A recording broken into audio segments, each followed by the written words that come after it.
Hey everybody, welcome to the Wicked Lenser channel, or welcome back. Most of the videos on this channel revolve around entertainment, mostly theme park stunt shows or stunt work in general, or the occasional short film. One of my other interests or hobbies is airsoft. Now this is an airsoft gun. It is a 1-to-1 scale replica of an actual firearm, but these guys actually fire a 6mm plastic BB.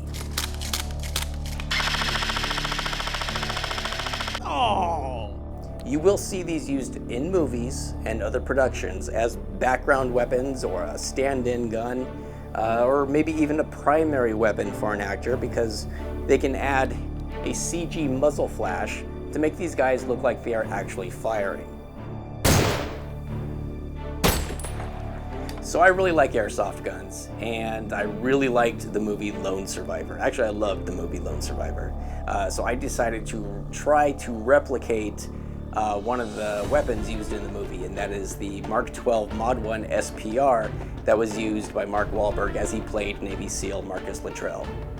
So the base gun was actually a D-Boys brand Mark 12 Mod 1, but a couple of things needed to be changed right away, and that is the flip-up front sights, which are normally found on the Mod 0, and the rear flip-up sight. They should actually be Knight's Armament 600-meter flip-up front and rear backup iron sights.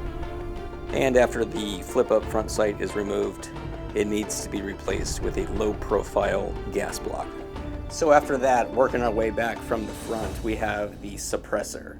And this is an actual replica of the Ops Inc. 12th model Suppressor made by a company called King Arms.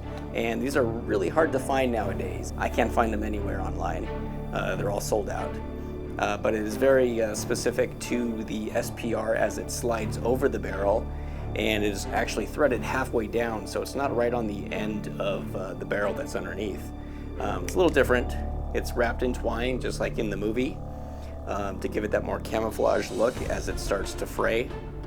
And then we have the bipod. The bipod that comes with the D-Boys airsoft gun was too short, so this is a longer Harris bipod replica that starts at 11 inches.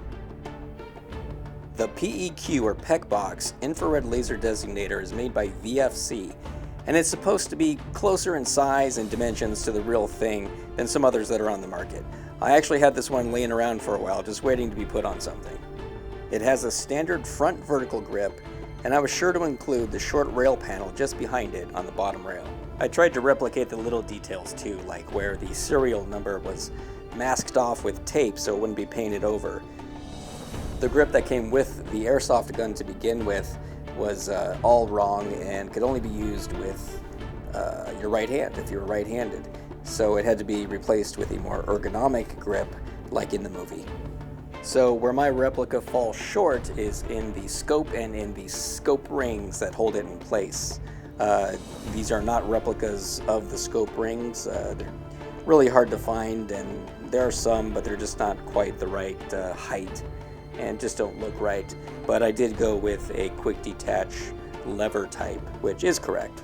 And the scope used in the movie, they do not make a replica of this for airsoft. So you kind of have to use your best judgment and what you think looks right. And I went with a scope that has 2 turrets on it in the proper place, one on the top and one on the right side, and none on the left. On the actual real scope, the illumination knob is canted to the side.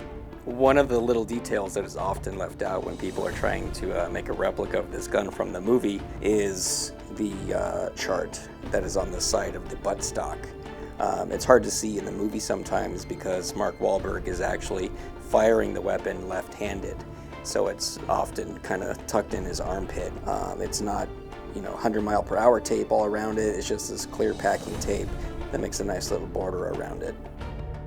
Of course, the gun has to be painted. Now in the movie, you can actually see that there are a few different guns used to portray the one weapon.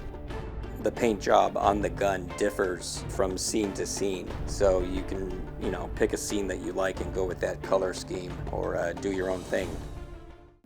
Well, I know it's not a perfect replica, but it was fun putting it together. I hope you enjoyed the video. Please subscribe, Check out my other videos, and thanks for watching.